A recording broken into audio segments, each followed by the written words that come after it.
अस्सलामु अलैकुम व रहमतुल्लाहि व बरकातुहू। इन्नल हम्दुलिल्लाह नहमदुहू व नस्तईनुहु व नस्तगफिरुहू व नऊज़ु बिल्लाहि मिन शुरूरि अनफुसिना व मिन सय्यिआति अअमालिना। मन यहदिहिल्लाहु फला मुडिल्ल लहु व मन युद्लिल फला हादिय लहु। व अशहदु अन ला इलाहा इल्लल्लाहु वहदहु ला शरीका लहु व अशहदु अन्न मुहम्मदन अब्दुहु व रसूलुहु। எல்லா புகழும் அல்லாஹ்வுக்கே. மதிப்புக்குரிய அல்லாஹ்வின் நல்லடியார்களே, அல்லாஹ்வை அஞ்சி வாழும்படி உங்களுக்கும் எனக்கும் உபதேசித்தவளாக என் உரையை ஆரம்பித்தேன். நான் இன்றைக்கு எதை பற்றி பேசப் போகிறேன் தெரியுமா? நாம் வாழக்கூடிய இந்த வாழ்க்கையை நெறிப்படுத்த போகிறோம். எது அது? உலக கல்வியா, மார்க்க கல்வியா? குறிப்பாக சொல்லப்போனா உலக கல்வியை விட மார்க்க கல்விதான் நம்முடைய வாழ்க்கையை நெறிப்படுத்துவதில் மிக முக்கிய பங்கு வகிக்கிறது. முதல்ல மார்க்க கல்வி என்றால் என்ன? மார்க்க கல்வி என்பது வெறும் புத்தகத்தில் வரக்கூடிய செய்திகள் மட்டும் கிடையாது. நாம் வாழக்கூடிய இந்த வாழ்க்கைக்கு வழிகாட்டியாக இருக்கிறது. இருளில் கிடக்கக்கூடிய நம்மளை வெளிச்சத்துக்கு கொண்டு செல்லும் ஒரு சக்தியாக இருக்கிறது மார்க்க கல்வி. மார்க்க கல்வி எதையெல்லாம் நமக்கு கற்பிக்கிறது தெரியுமா? ஒழுக்கம், கனிவு, தன்னடக்கம், சுயமரியாதை போன்ற மனித நேய பண்புகளை எல்லாம் நமக்கு கட்டுகிறது நம்முடைய மார்க்க கல்வி.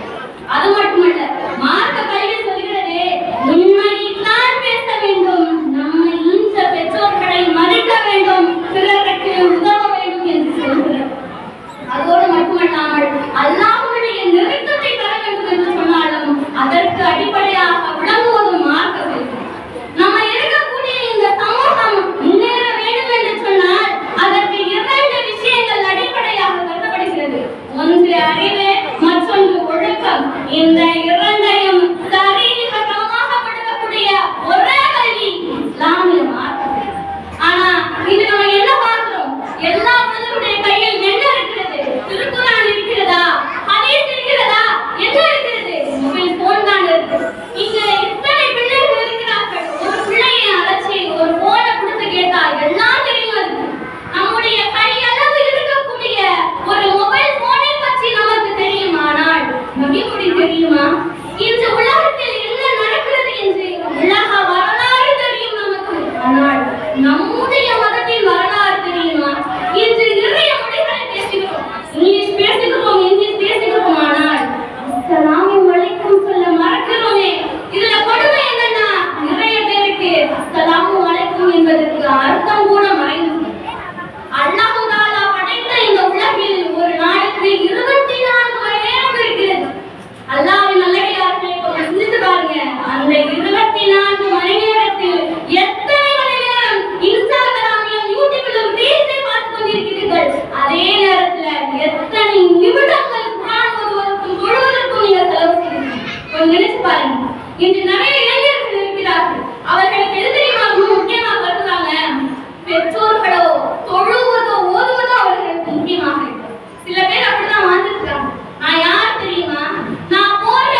அடுத்து என்ன? உலக கல்வி. இன்றைய அண்ணாவுடைய கிருபையால நாம் அனைவரும் கல்வி என்ற செல்வத்தை பெற்றிருக்கிறோமா இல்லையா? எல்லா பிள்ளைகளும் ஸ்கூலுக்கு போறீங்களா இல்லையா? போறீங்களா இல்லையா? போறீங்களா? படிக்கிறீங்களா? மனிதனுக்கு ஒரு குணம் என்ன தெரியுமா? ஏதாவது ஒரு செயலோ ஒரு பொருளோ எளிதாக கிடைத்து விட்டது என்று சொன்னால் அதனுடைய அருமை அவனுக்கு தெரியாது.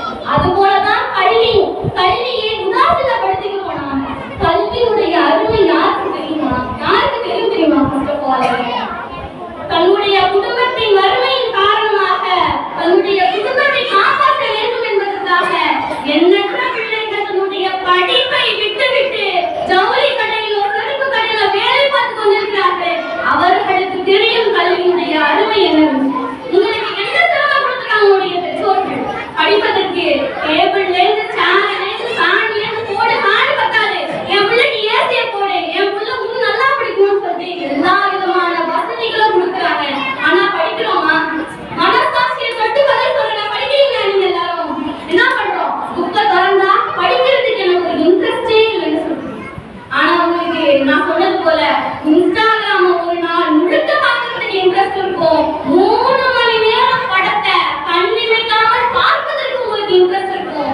ஒரு புக்கை எடுத்து ஒரு தாள்ல ஒரு வரி படிப்பதற்கு உங்களுக்கு இன்ட்ரெஸ்ட் கிடையாது. நிறைய மாணவர்கள் என்ன சொல்றாங்கன்னா, நான் முயற்சி செய்யறேன் ஆனா எனக்கு வெற்றியை அடைய முடியலன்னு சொல்றாங்க. முதல்ல முயற்சி என்ற அந்த வார்த்தைக்கு என்ன அர்த்தம் தெரியுமா? நம்மால் முடிந்தவரை செய்வது கிடையாது முயற்சி. அந்த வேலையை முடிக்கும் வரை செய்ய வேண்டும். அதுதான் முயற்சி. முயற்சி பாருங்க, முயற்சித்து பாருங்க. இன்னும் நிறைய மாணவர்கள் என்ன சொல்றாங்கன்னா, எனக்கு ஒரு மோட்டிவேஷனே இல்ல, டைமை வேஸ்ட் பண்றீங்க, ஒரு நேரத்தினுடைய அருமை உங்களுக்கு தெரியவில்லை. இன்று படிக்காம நீங்க வீணாக்குற ஒவ்வொரு மணி நேரமும் நீங்க வீணா போவது மணி துளிகள் மட்டும் கிடையாது. உங்களுக்காகவே உங்களுடைய பெற்றோர்கள் தன்னுடைய ரத்தத்தை வேலையாக செஞ்சு வேலை பார்த்து கொண்டிருக்கிறார்களே, அவர்களுடைய தியாகத்தையும் தான் நீங்க வீணாக்கணும். இன்னும் சில மாணவர்கள் என்ன சொல்றாங்கன்னா, புத்தகம் எனக்கு தூக்கமா இருக்கு, படிக்க முடியல, காலையில எந்திரிக்க முடியலனால காலையில எந்திரிச்சு பஜத்துல முடியல, தூக்கமா வருது. அவர்களுக்கு நான் என்ன சொல்றேன்? தான் பட்ட கஷ்டத்தை தன் பிள்ளை படக்கூடாது என்பதற்காக தன்னுடைய தூக்கத்தை கூட உச்சமாக கருதி எண்ணற்ற பெற்றோர்கள் அந்த நேரத்தில் கூட உழைத்துக் கொண்டிருக்கிறார்கள். ஏன் தெரியுமா? எக்ஸ்ட்ரா வேலை பார்த்தா, எக்ஸ்ட்ரா காசு வந்தா, என்னுடைய பிள்ளை ஆசைப்பட்ட ஒரு கோச்சிங் சென்டர்ல சேர்க்க முடியும், என் பிள்ளை ஆசையா கேட்ட ஒரு ஸ்கூல் பேக் வாங்க முடியும், ஏன் என் பிள்ளை ஆசையா கேட்ட 5 ரூபாய் பேனாவையாவது வாங்க முடியும் என்று உங்களுக்காகவே ஓடிக்கொண்டிருக்கிறார்கள். இப்படி தன் பிள்ளை என்று தன்னையே மறந்துவிட்டு வாழக்கூடிய பெற்றோர்கள் நமக்கு கிடைத்திருக்கிறார்கள். உங்களுக்காக இல்லாட்டியும் உங்களுடைய பெற்றோர்களுக்காக நீங்க படிக்கிறீங்க. அபூ ஹுரைரா ரலியல்லாஹு அன்ஹு அவர்கள் சொல்கிறார்கள், எந்த ஒரு மனிதன் கல்வியை நோக்கி பயணிக்கிறானோ அந்த மனிதனுக்கு அல்லாஹ் தஆலா அவர்கள் இறைவனுடைய வாசல் அவனுக்கு எளிதாக்குவான் என்று சொல்லியிருக்கிறார். அதை நினைவில் வைத்துக் கொள்ள வேண்டும். இன்று மொபைல் போனுடைய ஆதிக்கம் அதிகமாக இருக்கு இல்லையா? இப்ப வீடியோ கூட என்ன கூட என்ன பண்றீங்க? கண்ணால பார்க்க மாட்டீங்க, போன்ல தான் வீடியோவா இருக்கீங்க. அப்படி இருக்கக்கூடிய நிலைமையில ஆசிரியர்களை மதிக்கிறீங்களா? ஃபர்ஸ்ட் ஆஃப் ஆல் நானும் ஒரு ஆசிரியர் தான், இருக்கக்கூடிய அனைவரும் ஒரு ஆசிரியராக தான் இருக்காங்க. அவங்கள ஃபர்ஸ்ட் மதிக்கிறோமா? எந்த ஒரு மாணவன் ஆசிரியர்களை மதிக்கிறானோ அந்த மாணவன் தான் உலகில் தானே சிறந்த மனிதனாக மாறுவான் என்பது லயம் கிளியர். எப்பாடுபட்டாலும் படிச்சிருங்க. நான் ஏன் மீண்டும் சொல்றேன்னா, பணக்கார வீட்டில் பிறக்கின்ற குழந்தையின் கால்களை கூட தாங்குவதற்கு தோள்கள் இருக்கின்றன. ஆனால் ஒரு ஏழை குடிசையில் பிறக்கின்ற குழந்தையின் தோள்களுக்கு சுமைகள் மட்டுமே இருக்கின்றன. இந்த நிலை மாற வேண்டும் என்று சொன்னால் அதற்கு ஒரே வழி கல்விதான். கல்வி மட்டும்தான். அதை நினைவில் வைத்துக் கொண்டு இந்த சமுதாயத்தில் உங்களை பெற்றதனால் உங்களுடைய பெற்றோர்களை தலை நிமிர்ந்து நீங்க வைக்க வேண்டும், அவர்களுக்கு பேரை எடுத்து கொடுக்க வேண்டும் என்று சொல்லி இம்மையிலும் மறுமையிலும் நாம் அனைவரும் வெற்றியாளராக வேண்டும் என்று அல்லாஹ்விடம் பிரார்த்தனை செய்தவளாக எனக்கு பேச வாய்ப்பு